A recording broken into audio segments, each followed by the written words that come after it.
Okay, folks, I think we had a technical hiccup here, and that is that we lost the internet connection, Ustream connection. So I was able to reconnect, so I'm going to go back and recalibrate as to where I was before. Okay.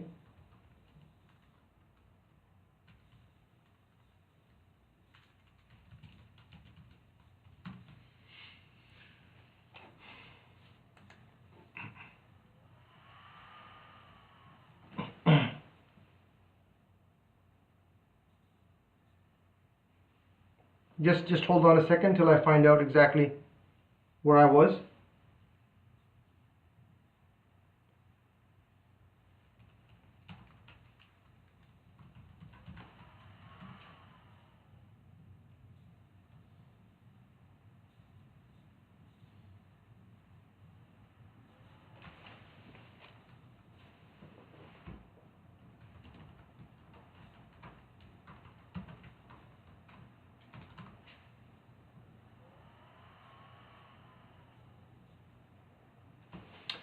Okay, I hope you can hear me now. It tells me that you can hear me. So let me go back to where I was. I was speaking about our organization and services that we provide before the connection was lost. So during Hajj, we provide you with meet and assist at arrival and departure, regardless of whether you come in as a group or whether you come in as an individual. It is our staff that actually manages the issues and checks you in and out of the hotel because of the relationship we have with them. We actually provide the transportation management, so we make sure the buses are the correct buses, they're clean, and they are newer looking buses, and we manage that. We provide you dedicated transportation as opposed to general transportation. Your group will go together as a group so you continue to know each other. Luggage management and transfer within Saudi Arabia.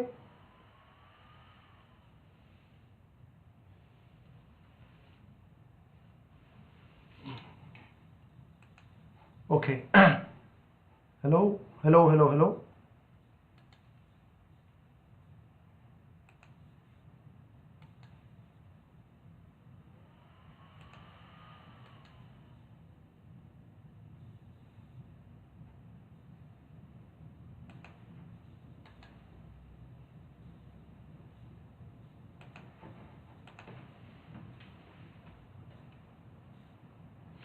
Okay, so luggage management, when you travel from Medina to Mecca, let's say you're in a Medina First program, you don't take your checked baggage with you. We actually collect that the night before. The group leader will give you the instructions. And the idea here is that all you have with you is a carry-on bag. So when you're traveling, you're not worried about lugging that luggage. So we take that away from you and we'll deliver it to you in your destination hotel in Mecca. And the same thing is true when you're going to Jeddah or when you're going either the opposite direction. So that's about 6,000 pieces of luggage that we manage every year. So that's something that we handle ourselves to make it convenient for you so you don't have to worry about it. Managing the passport with the Mutawif's office. Why did I say Mutawif's office? Because when you land in Medina or when you land in Jeddah, as you exit, the authorities will take away your passport. Don't be alarmed. This is their system. This is their process. It happens every single year. So they take away the passport and the passport gets delivered to the Mutawif. We have dedicated persons that know who has landed, that has a list, and they work with the Mutawif to make sure he has it. And as you move from Medina to Mecca in a program that starts in Medina, or vice versa, you don't know this, but your passport moves with you. And so we will make sure that it goes from the Mutawif's office in Medina and to the Mutawif's office in Mecca, so that we are tracking your passport and that the passport is finally released to you as you're heading as you're leaving Jeddah to come back to the United States. The last thing, the other thing that we do is arranging your qurbani for you, right? We make the sacrifice arrangements for the Hajj for you, and then providing valuable safekeeping. Now, valuable safekeeping is something that is unique that Dar El Salam does. Let's say you're in program 4 or you're in program 3, and you don't have a hotel because you check out of the hotel and you go to Mina. You don't want to take any valuables with you. You don't want those debit cards, credit cards. You want Dar El Salam to keep it for you. We'll offer that service to you, and we'll return that back to you, inshallah, at the end of Hajj, at the end of the manasik itself. It's something unique that we do. Assistance in medical emergencies. Now this is something key. Somebody gets sick and is hospitalized, for example, and they're going to miss their flight on the return back. We don't leave you alone. We will not abandon you. If you miss your flight, we'll get you another flight. But we want you to make sure that we have never ever abandoned anyone. We've always stayed with people during medical emergencies, whether it's hospitalization, whether it's even death, which we already have had happen to some of the Dar El Salam customers. For example, we will provide you with full assistance that we can. And the example that I use is that of Hurricane Sandy in 2012, which actually hit the US East Coast on the last day of Hajj. So I was there taking 2 buses of people going to Jeddah airport to find out the flights are canceled. We didn't say to them, this is an act of God and so we're not responsible. No, we brought them back to the Jeddah hotel. We actually let them stay in the Jeddah hotel. They had their 2 open buffet breakfast and dinner the next night. And it turns out the airport was not open on the East Coast of the United States. They stayed the second night. And finally, when the airport did open, before the third night was over, we actually made arrangements with Saudi Airlines because of the credibility we had with them, opened up 6 different check-in counters just for Dar es Salaam, and we took 280 plus seats in that 320 seat aircraft for our Dar es Salaam clients so they can get home to their family and loved ones. They were just as concerned. So rest assured, this is something that we do. Inshallah, we will stay with you during any emergency. Now what I did is present to you the things that you ought to be asking. And if you have not decided to go with Dar es Salaam, you ought to be asking these questions, because this is what really happens. If you're challenged, if you have issues, you worry about your logistical issues, you worry about your luggage, you worry about your passport, you are not going to concentrate on the ibadah. This is the greatest act of worship. This is the 5th pillar. You cannot get closer to Allah subhanahu wa ta'ala than being right there in front of the Kaaba.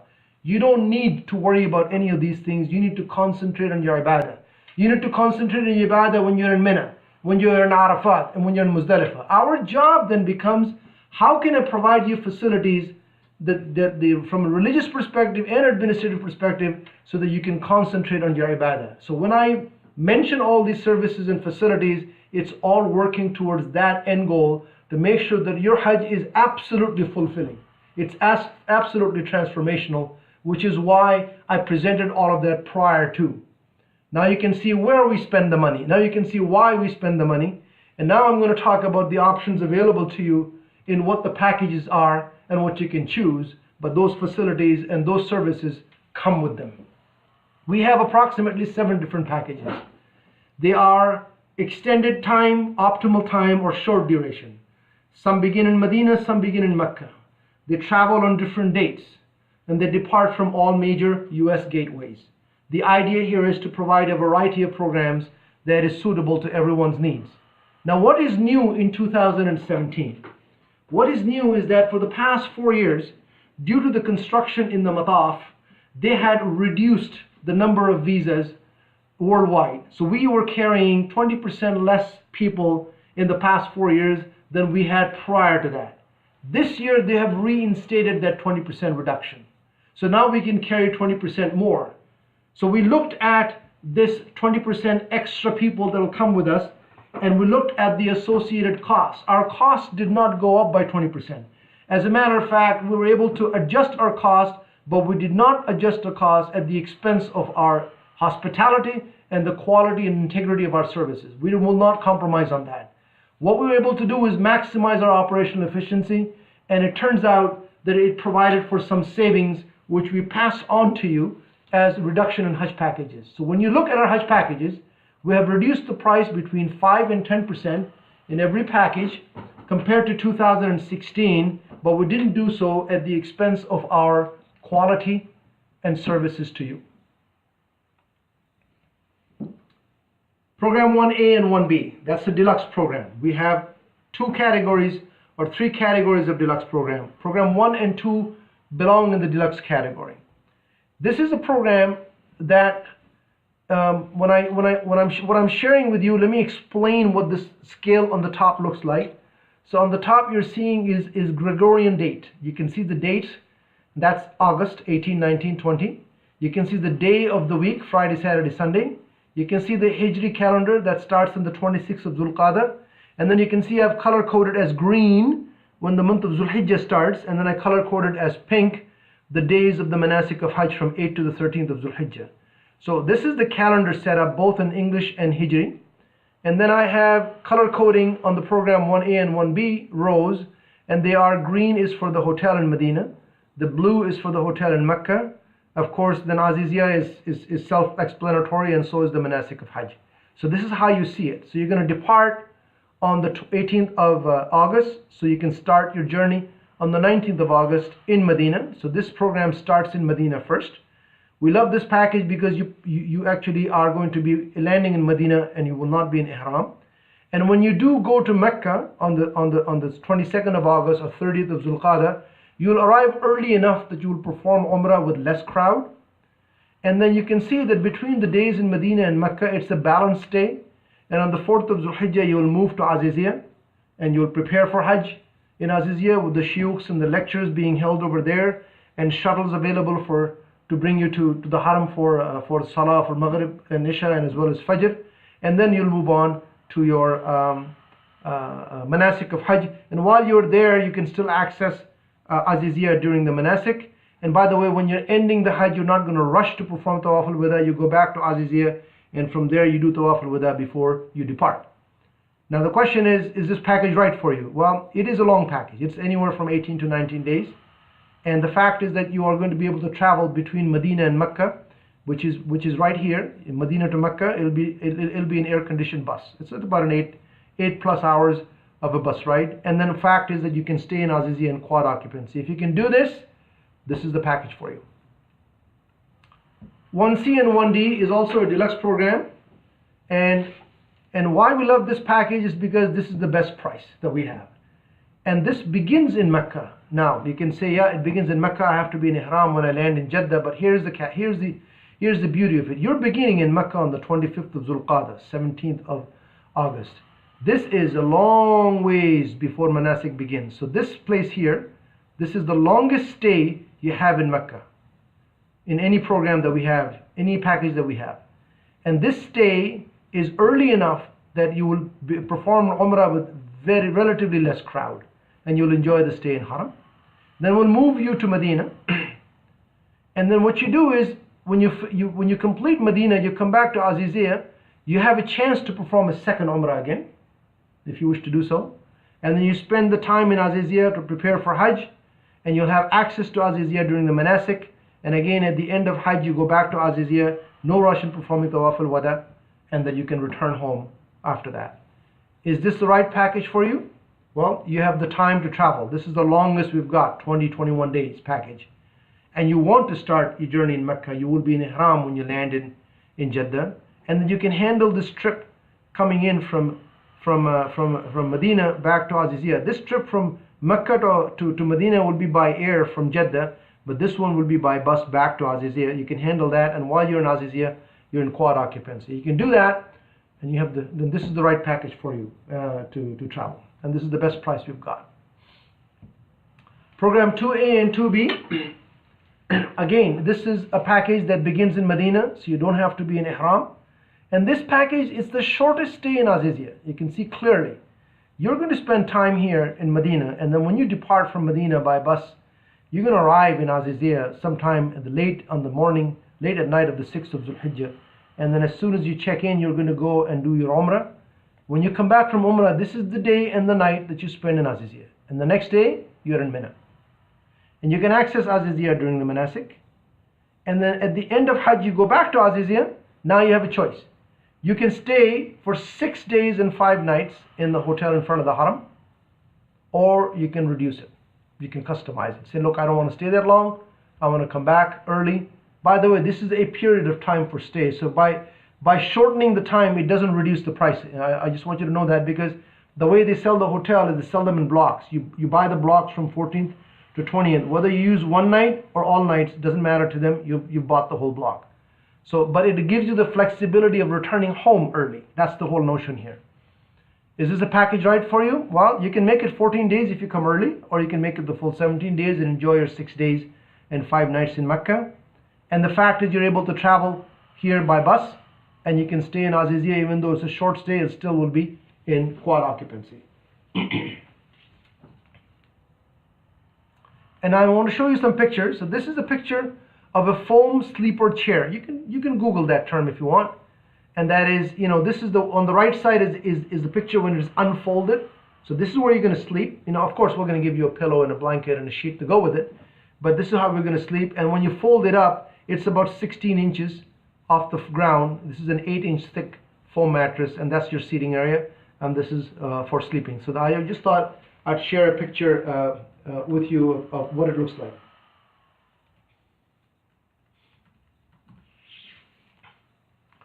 Now, last year, the Deluxe program in general, that's program 1 and 2, when their tents were done, I wanted to show you this picture. This is what Dar El Salam does and does best. These are all of the foam sleeper chairs that you can see here. Very nice. And you can see that they are carpeted, floored. You can see the AC unit here. You can see the AC unit on the left on the walls. These are real AC units. This ductwork is for the AC unit, the water cool unit that's provided by the mutawif that stays outside the camp. But this is the actual AC units, the fans to supplement it. You can see the tent open is still canvas. It is fire retardant material, but it's still open. And you can see that we built half wall for privacy. So the people on this side, when you're sleeping, there's privacy here. And there's enough here that if the imam is leading the prayers on this side, you can all stand there in rows. And when he gives a lecture, everybody can listen. Half wall allows for privacy as well as the air circulation. And you can see the luggage racks that are in orange. That's meant for you to keep your luggage up there, so there is more space down below. Okay, there's another view of the same thing. Okay, that's men are separate than women, but that's the same thing. That's the deluxe accommodation. So when you go to your open buffet, for example, you will take the open buffet. Here's a real picture of program 2 open buffet in 2016. So the ladies will take their open buffet. This is only for the ladies, and go back to the room with the same setup that I showed you, and eat there and socialize there. They'll pray there. They'll sleep there. That's the deluxe accommodation. And you've seen this picture before. This is typically what a deluxe bathroom would look like with the attendants there. And this is a picture of the German style tent where deluxe programs and super deluxe programs, they actually stayed in this type of a tent. You can see the carpets in between provides for you to actually stand and pray. You can always walk outside. There's outdoor carpeting if you wanted to stay outside and make a dua. But when you're during the daytime, when you're waiting for Zohar time, for example, you want to be indoors. You can see the AC units. These are the 2 huge industrial AC units. You can only see the picture of one and then the fan. Now let's talk about Super Deluxe program. Why we love this package? There is no stay in Azizia. By the way, so deluxe programs have stay in Azizia. Super Deluxe and executive programs do not have a stay in Azizia. In this program, you have an optimal stay in Mecca, Manasik, and Hajj. Look carefully. You have 4 nights and 5 days of staying in front of the hotel in the Haram. As soon as you arrive, you do your Umrah, you stay there, you prepare for Hajj. Then you have the 4 days of the Manasik of Hajj. Then you have 3 nights and 4 days of being in Medina. So you stay in Medina, you arrive in Medina because we'll take you by air to Medina, and therefore you'll be arriving relatively early before the rest of the crowd after Hajj shows up. So you'll get to enjoy Medina on the 13th and the 14th before the crowd begins, and then you return back. Is this the package right for you? Well, if you want to start your journey in Mecca, that's about the only thing you have to have a consideration, whereas the rest is just the number of days, the optimal distribution of days between Mecca, Medina, and Manasik. They're all there. And we're going to transfer you by air at the end of Manasik to Medina. It's all there. The only thing is that if you want to start a journey in Mecca, you may consider a Super Deluxe Program 3A. We also have Super Deluxe Program 4A and 4B, maybe a couple of days longer than Program 3A and 3B. But here's again, no stay in Azizia. And this one, you begin in Medina, so you're not in the state of Ihram. This was one of the popular programs that we had last year. So you're going to stay 3 nights and 4 days in Medina, and then you're going to move to Mecca, and here the transfer from Medina to Mecca is by air. By air meaning that Mecca doesn't have an airport, so you fly from Medina to Jeddah as a domestic charter flight. You don't have your luggage with you, so only can you hand carry, because remember the luggage is picked up by Dar El Salam the night before, so you're traveling lightly. It's convenient. You're in the state of Ihram. You come in here and you perform your Umrah and you stay the 4 nights and 5 days. And in the morning here, you move to the manasik of Hajj. And once the manasik is finished, you come back to Shuhada Hotel, that pick up and drop off place.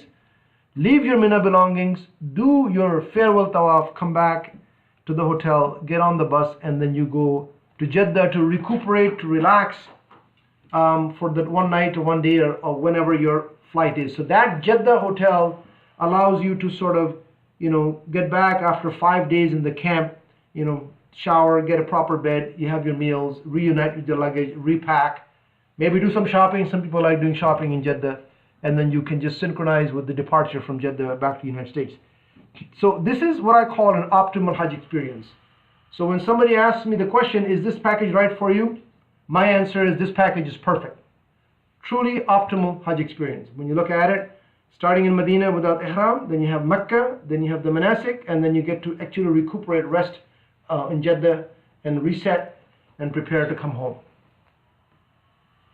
So this is what a super deluxe program look like.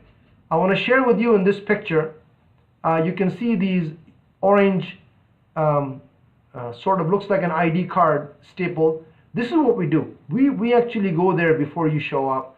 The group leaders do, the program managers do, and make sure that everybody has a ID, a bed, or a place to stay.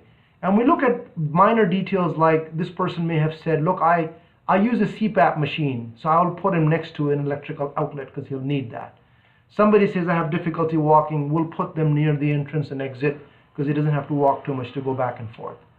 And so in here is probably, this looks like a bed sheet inside, so there'll be pillows, there'll be blanket, they're all brand new brand new furnishing. And you can see the air conditioning units right there, 1, 2, 3, I can see a 4th one here. And you can see the luggage racks, and so that's the super deluxe accommodation. This is an example of a super deluxe open buffet where they go grab their meal and go back to their camp. And this is an example of a super deluxe camp in Arafat. 2 different views of it. Right. Then comes the executive programs. In executive program 5, the itinerary is exactly like 4. Remember I mentioned 4 is what? The optimal. Perfect. Program 5 is exactly like 4. It begins in Medina, no Azizia. It has the same optimal Hajj experience except with superior accommodations during the entire Hajj period. Your transportation is also from Mecca to Medina by air. You rest in Jeddah before returning.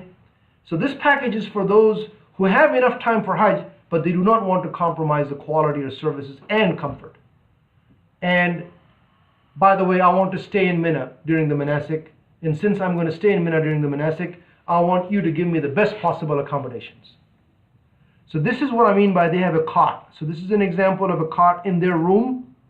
And when you open it up at nighttime, this is the sleeping environment, right? This is the blanket and the pillow and the sheet, and then this is a wet towel, and this is the actual towel.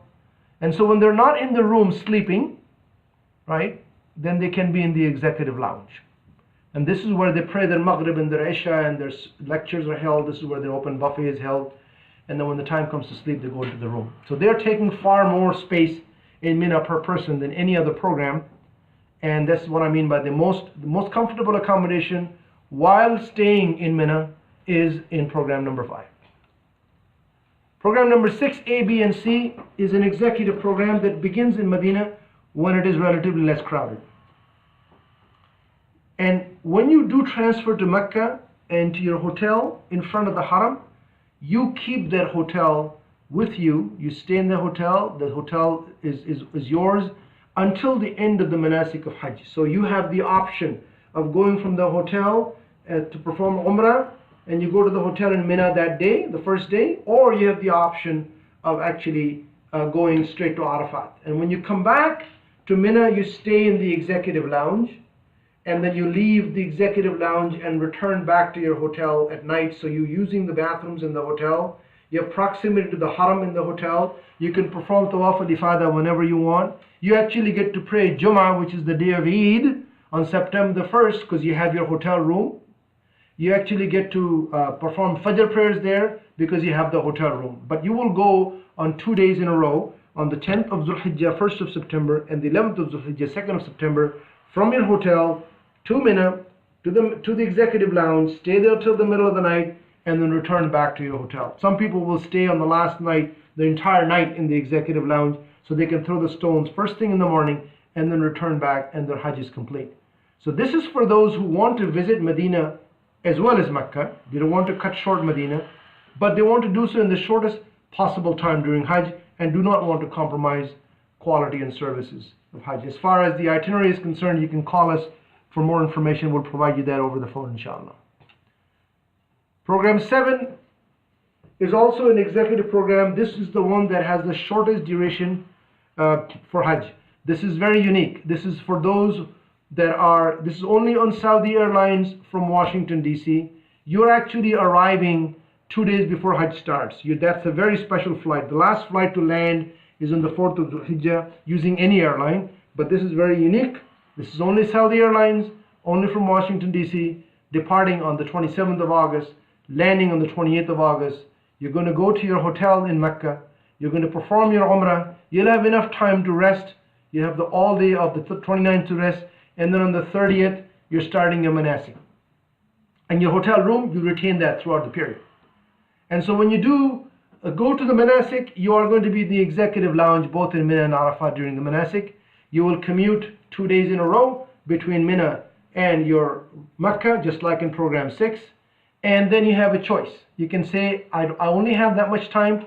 I'm done. I want to go home. Then you can return back to the United States. Or you can say, no, I like to go to Medina. And that's why we call Medina as an optional if desired. So this is from 9 days, and you can go all the way up to 12 days if you wish to do so, between either Mecca only and the shortest Hajj, or including Medina. So this package is for those who really have minimal time for Hajj, do not want to compromise in quality and services. And by the way, I like to have the option of returning home immediately and not having to go to Medina. Okay, so this is the executive lounge in Mina from last year's pictures. This is where they stayed, and this is the open buffet within the executive lounge. There was a tea station, there was a juice station, there was the open buffet station here. And this is the executives sitting in Arafat. You can see the buffet behind them. This is before the Wukuf of Arafat. Arafat is only for a few hours. And this is Sheikh Riyad Urzazi within the Arafat executive camp, leading in group supplication late in the afternoon. So you have the option. You have a choice of making your individual supplications that everybody does.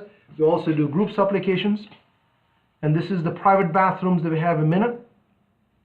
And this is the common bathroom we have in Arafat, which is kept clean.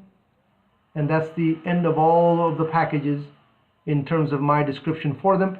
Now, as far as the airlines are used, people ask, what airlines do you use? We use almost all major airlines. Saudi Airlines, Turkish, Etihad, Qatar, Emirates. As far as gateways are concerned, the packages are all priced based on JFK. But can I give you Washington? Can I give you LA? Can I give you San Francisco? All those gateways are possible.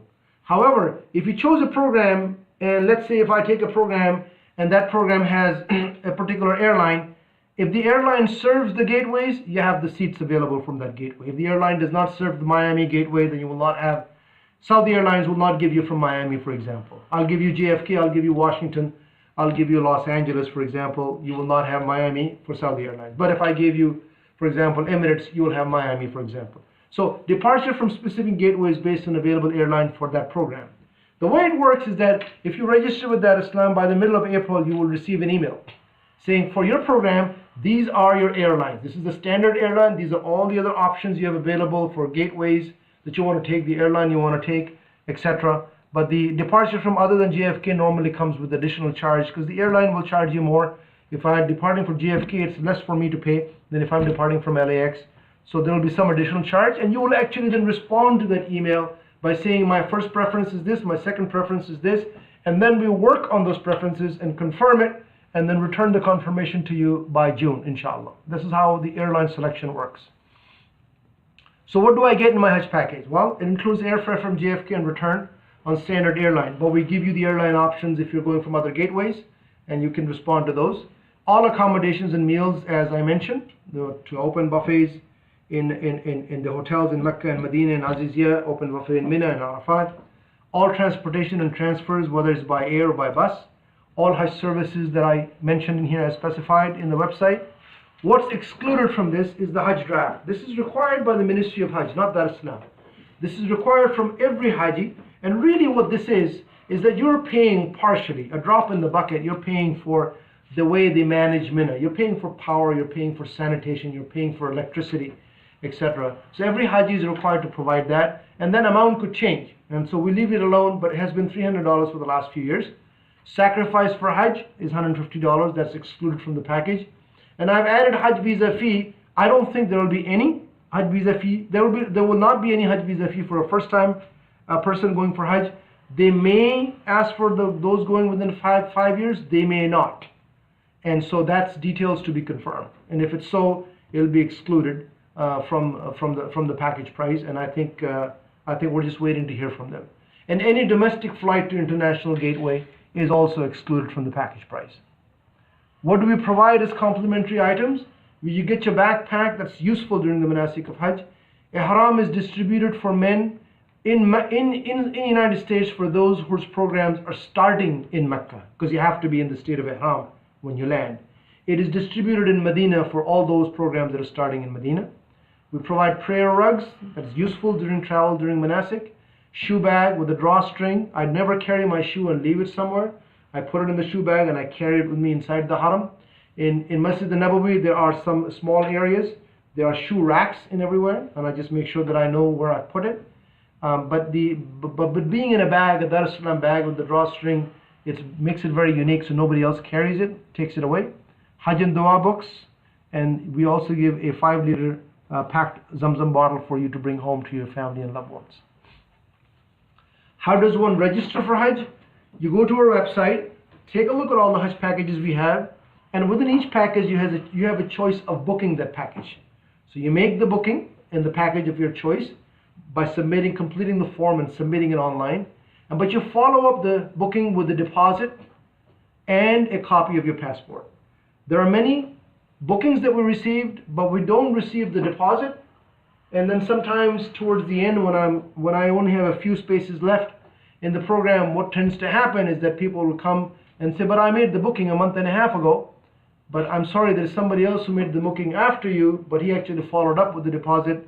So what do I do? Wait for you and reject him, or wait for you? So we get into that issue. So we basically made it that once you make the booking, we'll keep your space for you for a period of time, which is about a week, maximum 2 weeks. Towards the end, when I'm running out of space, it'll probably be even less than that. But to confirm your space, you have to provide a deposit with the booking and a copy of your passport. If you need any assistance in making the booking, please call us. We'll walk you through it. If you have any questions, we also have a chat feature in our website. You can chat with us and to ask any questions about specific programs. We'll be more than happy to help you.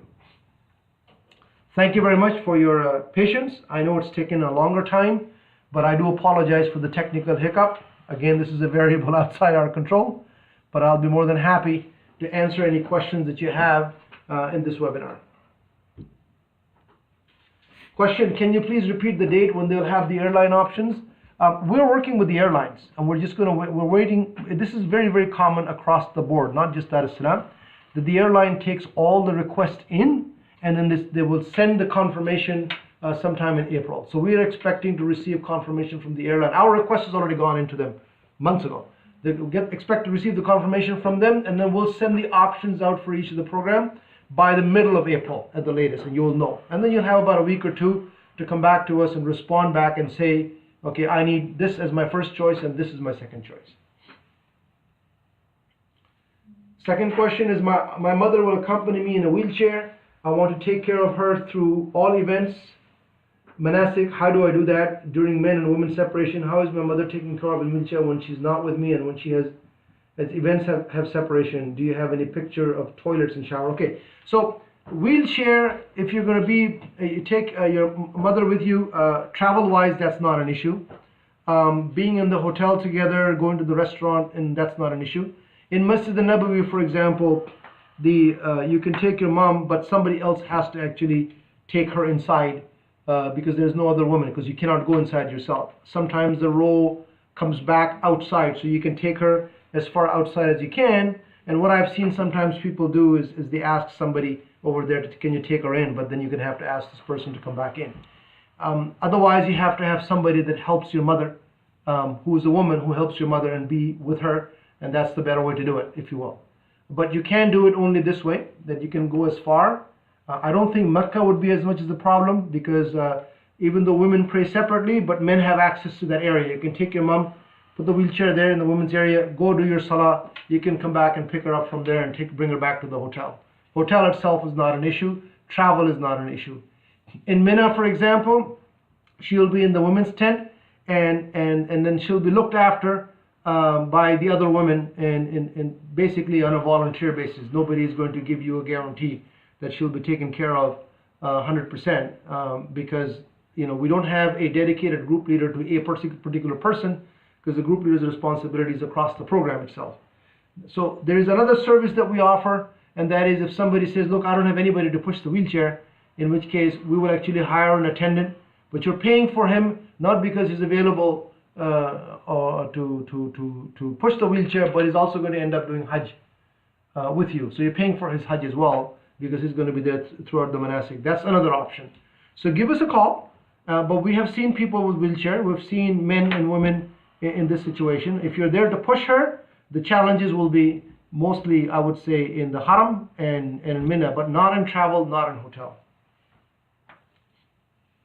Do I have a picture of toilets and shower? Unfortunately, I don't. But I want you to picture a toilet stall. A toilet stall with a toilet there.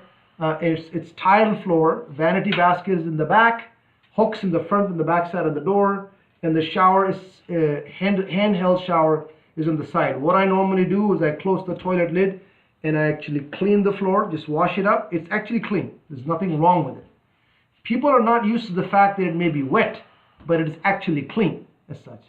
And then I take a shower, and then I change and I come back out. Now what I do is I take my clean clothes in a plastic bag, because the splashing of the water may just wet your clothes, and my clothes remain in a plastic bag until I'm done with the shower. And more of that information will be provided in the Hajj seminar in terms of, but I don't have any pictures to share with you. How many people will be there in number 1 packages? Are the religious leader and group leader assigned to each group?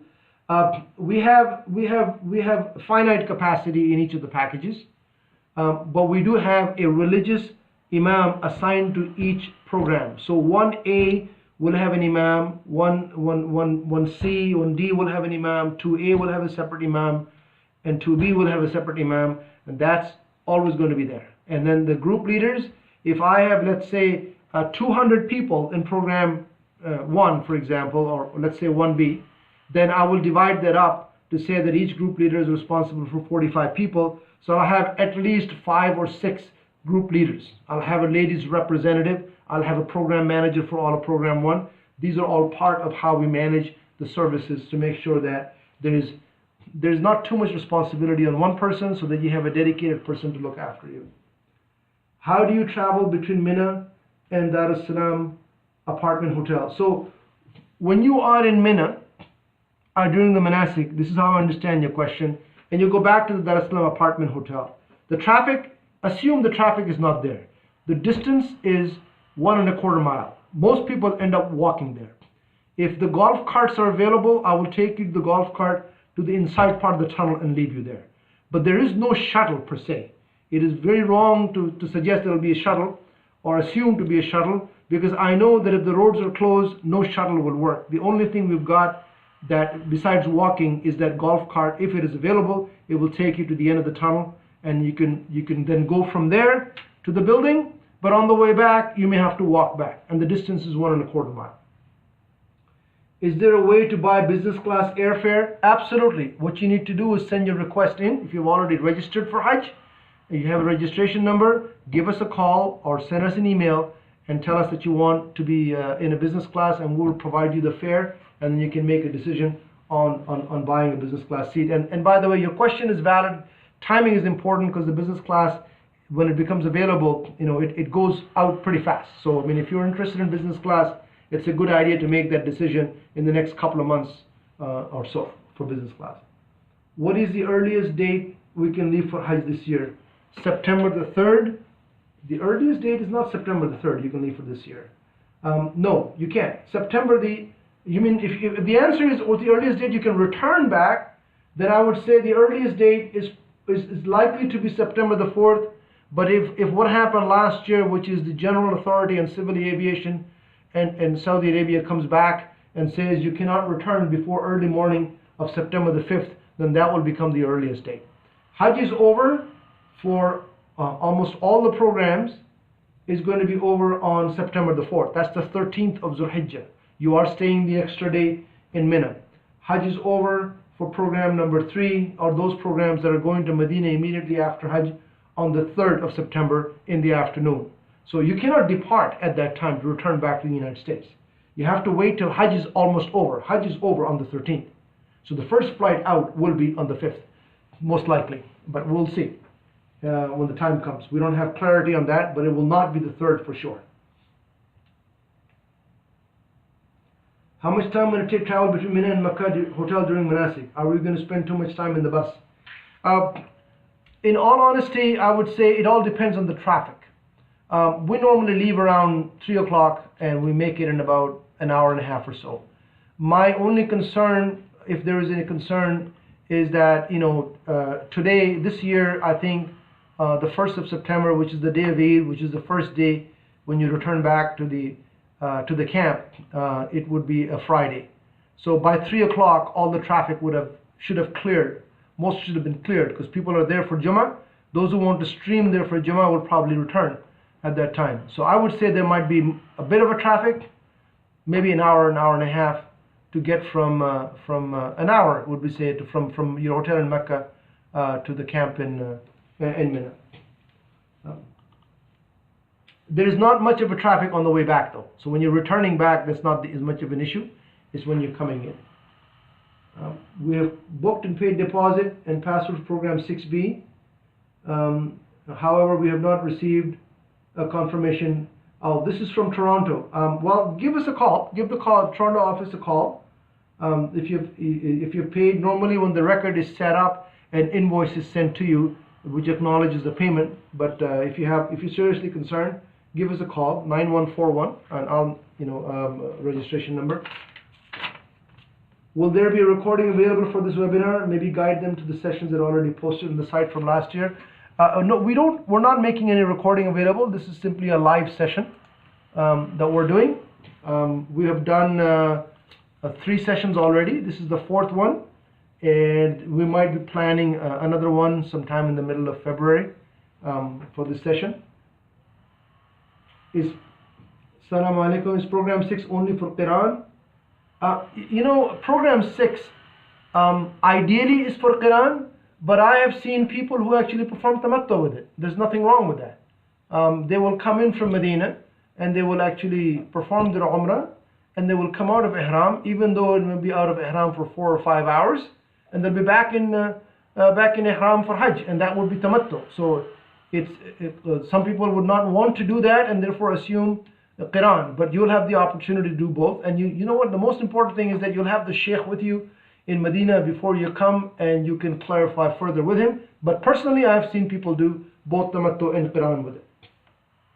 Quran is ideal for it, but people have done tamattu. Please explain the difference between packages 4 options A, B, and C.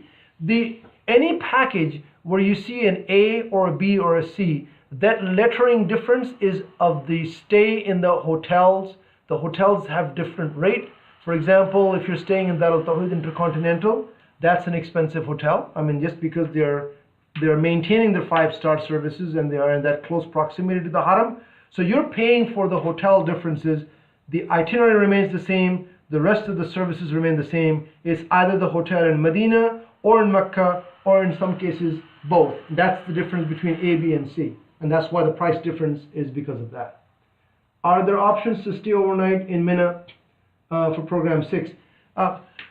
When you ask that question, staying overnight in Mina for program 6, people will stay in the executive lounge, but as such, whether there will be any beds provided or a sleeping quarter provided separate from executive lounge, the answer is no. That's why we have program 5 or program 4. But if you want to retain your hotel during the manasik and also want to sleep in Mina, separate from the executive lounge, the answer is no. The executive lounge is where you'll end up staying. What some people do is they will actually unroll the foam sleeper chair and they will actually sleep there as such. They'll just take their backpack with them in the executive lounge, but there's no separate sleeping quarters for program 6 because they already have their sleeping arrangements. It's designed so that they can go back to their hotel.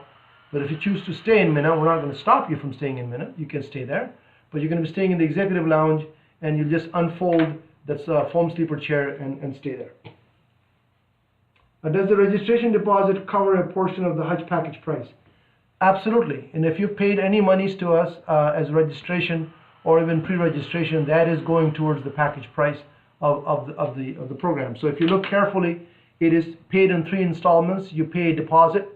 Now you'll pay your second payment in March 15th, and you'll pay the final payment by May the 20th, I believe. That's the balance of the payments. You pay it in 3 installments, and they're all going towards your Hajj deposit. Your invoice will show in addition of the money for sacrifice, in addition for the money for the Hajj draft. Is it advisable to buy Hajj booking insurance, and if yes, how much is going to be for 3A and 3B package? It's a very question. It's a personal question. Would you like to buy a travel insurance? First of all, Dar El Salam does not sell any travel insurance. Insurance is governed very separately. They have different regulations. We're not as a company that can sell insurance, even if we wanted to. So insurance is sold by third parties. There are many insurance companies out there. You can Google them. There's Blue Cross. I'm sure there are many more out there. And so this is a personal choice as to why you would want to buy it. I cannot give you a quotation for it. It's something that's done by the insurance company. So you can go to, let's say, Blue Cross as an example, and you can go to their website and you look for a trip cancellation insurance as an example. They'll ask you a bunch of questions and they will give you a quotation online. And then if you choose to buy it, you can purchase the insurance, up to you. And I think you have about 30 days from the moment you buy the package to secure the insurance as such. Now, is it advisable? It really is a personal decision. It depends on whether you think the chances of cancellation is high because of your health conditions, for example, then you would want to consider that. But if there is no chances of cancellation, then you may want to not pay the money to buy insurance. It's not something that I can help you with, other than say that this is a personal decision that you have to consider and then decide whether you want to purchase or not, and you purchase from a third-party insurance service provider. How about people waiting on their citizenship and therefore will switch passports? Well, if you're just waiting for your citizenship and you think the citizenship will come through in the next month or 2 months or 3 months and then you'll get a passport, fine. You can give us a copy of the passport at that time. I tell people that give me a copy of your passport even if it's going to expire in 2 months, because you won't be able to travel on that passport. You'll have to redo it, but I need the information from your passports because the record that needs to be set up for you must be exact. I cannot misspell your name. I cannot misspell your date of birth or so forth. So I need a copy of the passport. And if you're going to then give me a new passport because you became a citizen 2 months down the road, then give me that copy of the passport as well, and we'll adjust in our system as to which passport you're traveling with. Can I submit a passport picture now and switch it to a different one before Hajj? I'm not so sure I understand. If you want to give us a passport picture now and switch it to a different one before Hajj, I think you should give us a passport picture that you want to give us. And so when you say before Hajj, all the documents are due by May 20th. So I'm not so sure. I don't need a passport picture. I need a copy of your passport. So if the question really is not a picture of a person, if it is that of a passport information page, yes, give me one now and give me one before May 20th. Right? So that's the passport you're going to travel, get it renewed, and then you can give me one later on and I will switch it for you. I am from India and I have a green card. Can I participate in the Hajj program from USA? The Hajj visas are granted to permanent residents and citizens of the United States. So you're a permanent resident because you hold a green card, even though you have an Indian passport? Yes. you can participate in the Hajj program from USA. But if you're coming here as a visitor, no. Green card holders, yes. Visitors, no. Can you give us a general idea of how many people will be sharing tent accommodations and also bathrooms, Mina and Arafat? This is a question people ask, how many people in the tent? The difficulty I have answering that question is because the tents don't have a standard size. It's not like this tent is, all the tents are standard size. They just decided to build tents in the desert and they just allocated the space for it, for example. So I can say to you that when you look at the picture, you can have a pretty good idea as to how close the beddings are next to each other. So if I have this elongated tent, for example, I could have 18 people in it, for example. And then I'll separate them by putting in a half wall and put next set of people in it. And it's all closed. So the half wall gives you the privacy and the circulations. But a standard tent, if you will, if it's a 4 meter by 4 meter, and I can put 5 beds on one side of the wall, 5 beds on the other side of the wall, it'll take 10 as such. So depending on the size of the tent, I will hold the people. But I will hold them according to groups. So if you're in a particular group, I'll put the groups together as such. And there will be separate tent for the men, separate for the women as such. And how many, also bathrooms. Well, you saw the picture of the bathrooms that I shared with you. And so those bathrooms are something that's used by Dar El Salam. The bathrooms, the main thing for me for the bathroom is the fact that the ratio of number of people to a bathroom. It is pretty, it's the highest there is in all of the camp for Dar El Salam. You have the best ratio, number of people to the bathroom as such. But remember that when you're coming back from Arafat, and from Muzdalifah, that day everybody's getting their hair cut. Yeah, everybody's taking longer in the bathroom. Why? Because they're taking a shower as such. The bathroom will be busy. And so that's like common sense. If I go to the bathroom 10 minutes before Salah, of course there'll be a lineup. If I go an hour or 45 minutes before Salah, I'll be okay in using the bathroom. I have not had to stand in a line for the use of the bathroom for any more than 4 minutes or 5 minutes. That's one way of explaining it as to how big the lineup is. And that is to say that I'm not going there just before Salah as such. If I go there before Salah, I'll be standing in line especially for Fajr Salah because everybody wants to go to the bathroom and then everybody wants to brush their teeth. So you just use common sense and think out of the box. But the bathroom's main thing for me is that it's clean and it has a tendon in it. And if I use off hours, I'm okay with it. And if I use just out of the box, I'm okay with it as such. What is better to go to Medina or Mecca first? It's a personal preference. If you're going for Hajj for the first time, for example, depending on the package you're taking, some people prefer to go to Mecca first, and some people prefer to go to Medina first because they don't want to be in Ihram, they want to enjoy Medina, then move to Mecca. And some people will say, no, I want to actually go do my Hajj first, Umrah first. So it all depends. The experience you get for Umrah is different, depends on when you arrive in Mecca. So if you're arriving early enough, you're arriving on the 1st of Dhul Hijjah in a program 1, or if you're arriving on, for example, in program 4 or 5 on the 4th of Dhul Hijjah, fantastic experience for Umrah, for example. So it depends on how you look at things. And if you want to give us a call and then explain a little bit what your thinking is, maybe we can help you with that. But this really is a personal choice. Is the rate for 5-year-old kid the same? Please contact the accounting office.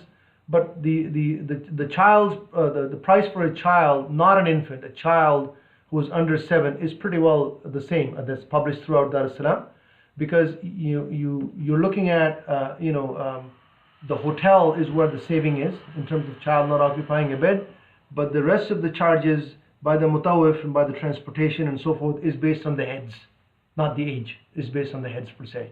So there is some savings based on the hotels, but the rest of the stuff is standard cost as charged to us. And so if you already know the price that was conveyed to you, is probably what it is. But give us a call, and we'll let you know. We'll confirm it for you.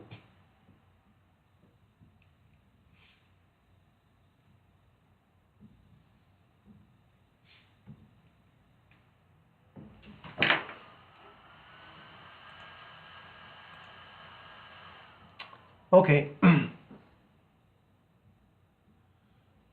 I have to renew my passport before Hajj. How soon do you want to have the passport for visa? We need it by the end of May. I mentioned already, and you should read the terms and conditions, we need your passport by the end of May. Ramadan starts May 27, we need your passport by then. Okay. What is next after deposit? Steps, airline, webinars. Yeah. We don't want to overwhelm people in one big huge email saying thank you for registering, now we're going to do this, now we're going to do that. We just want to give you a general guidelines. The first things right now we're concentrating on the programs as they're sold. Most of the questions are about explain to me this program, explain to me that program. Those who've already registered, just bear with patience. We're going to start with the video sessions with the shuyukhs. That you will see more and more. What happened with yesterday with Yasir Qadi, you will see more of that, for example. We're finalizing, it's in draft mode, the Manasik of Hajj teleconference calls, which I already mentioned will be in the month of Ramadan. So we'll start on May 27, 28 until June 24th, actually June 15th or so, because last 10 days of Ramadan we don't have anything scheduled. We let people stay and enjoy the last 10 days of Ramadan. The Manasik of Hajj seminar in New Jersey is tentatively July the 8th. So we are working to finalize that, and then we'll actually let you know. I mentioned the forum, inshallah, will be launched by the end of March. So it's work in progress, and that's why if you're asking me what's the next step after deposit, airline options given to you by the middle of April. So things are all out there, but the airline deposit options is April, forum is end of March, video sessions are being planned, will start happening soon. Manasik is in Ramadan, Hajj seminars are after Ramadan, but it'll all come clear once all is firmed up, because we have to confirm the venue, we have to confirm the sheikh, we have to confirm the time associated with that. So just bear with it, please. Can I depart and arrive to India and still stay with my family traveling from USA? Can I depart and arrive to India and still stay with my family? Okay, so I'm having difficulty with this question. Can you depart and arrive in India? If you are a US citizen or resident, you can get your visa here. And you want to join us by going to India first and come, yes, but if you're a holder of an Indian citizen and you are going to join us from over there, your visa has to come from over there. So give us a call so we can understand a little bit more about your circumstance, so we can give you a proper advice as such.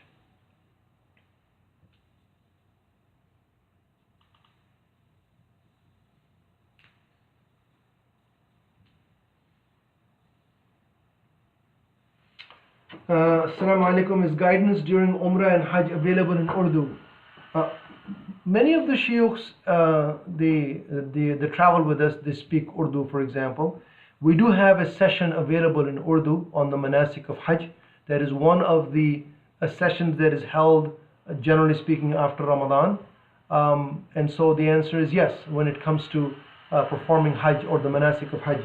As far as your question is concerned on Umrah, available during Umrah and Hajj. For Umrah, when we arrive in Mecca as a group, you go to the Haram as a group, as such. And then the expectation that sometimes people have is that I'll have somebody tell me as I'm going around the Kaaba, what am I supposed to do? I think that's a wrong expectation. So in my seminars, I mentioned that as well. And that is, it is wrong to expect that if I am responsible as a group leader for 45 people, that I will be able to keep the 45 people intact. People will not be able to concentrate on the religious aspect, but they'll be worried about getting lost. Where is my group leader, as opposed to really connecting with Allah subhanahu wa ta'ala when you're going around the Kaaba. What I tell people is that as far as the Manasik is concerned, many things can be learned as you go, but Umrah, you should know how to do it. If you're doing it for the first time, learn here, learn now, so that, God forbid, if you get separated from your group, you're not confused, you're not lost, you're not distracted looking for the group leader. You know how to perform Umrah inside out, backwards, blindfolded. So that's one act of worship that brings you closest to Allah subhanahu wa ta'ala. You actually feel it when you're going around the Kaaba, which is the wisdom behind not having any dua prescribed for Umrah. Why is it? It's a blank check. Ask whatever you want in the language you want. And you can only ask if you have that intensity in your heart, and you're not going to be looking for a group leader at that time. So know how to do that act of Umrah itself, the 7 rounds, the 2 rakah, so that should you separate from the group, yes, we'll go together as a group, it's not going to concern you. None of you will get lost because the hotels are right in front of the haram. You will know the gate you're entering in and the gate you come out of. So don't worry about getting lost part, and we'll cover more of that in the seminars to come. But one act of worship you must know how to do is to perform Umrah. The rest of the stuff will be guided by the Shuyukh. If you want it in Urdu, it can be done in Urdu as well, inshallah.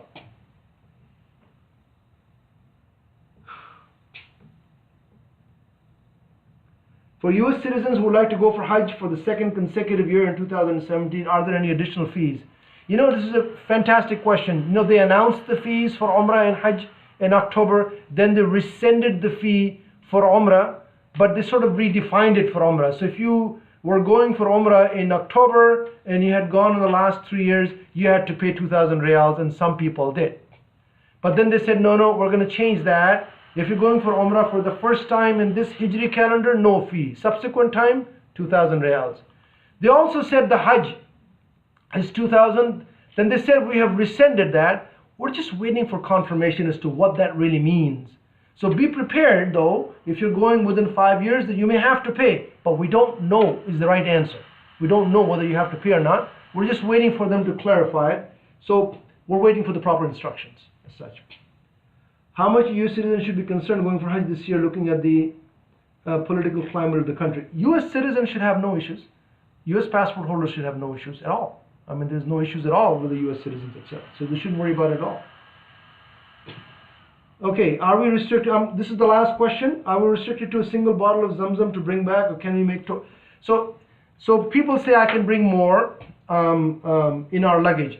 Zamzam as a liquid, they scan it as a liquid and they keep it separately. Even when you check in Zamzam over there, when you go with your check baggage, they will put the same tag on the Zamzam as they put on your check baggage. They take the check baggage behind them in the carousel and it goes. But they take the Zamzam and they tell you, okay, put it in another carousel, because the Zamzam is carried in a different part of the aircraft. So I wouldn't advise anybody to sort of sneak a Zamzam inside the suitcase. And they find out later on when they scan it has liquid in it, given everything else that's going on. The airline is obliged to take only one Zamzam because it's free of charge. It is really up to the person to say, well, yeah, I can allow you to take 2. Most of the time, they will deny it if the flights are full, and the flights are likely to be full if you're leaving right after Hajj. So one Zamzam is complimentary. Even you say, I'm allowed 2 pieces of luggage, I'm carrying 1 luggage, can I have Zamzam as 2 Zamzam in the second luggage? The answer might be no, because they're only allowed to take 1 Zamzam, regardless of the pieces of luggage. So I don't want to say yes to something that may not happen. All I know is sometimes at the discretion of the person behind the counter, but the rule is 1 Zamzam, and please no Zamzam in your suitcase. Well, brothers and sisters, I apologize for the delay. I apologize that it's taken so long, but I do hope and appreciate your patience on this Sunday. I know it's a holiday for you to spend 2.5 hours with me talking and explaining. I do hope and pray that it was beneficial to you, and the purpose was to clarify our services and our facilities and also our packages.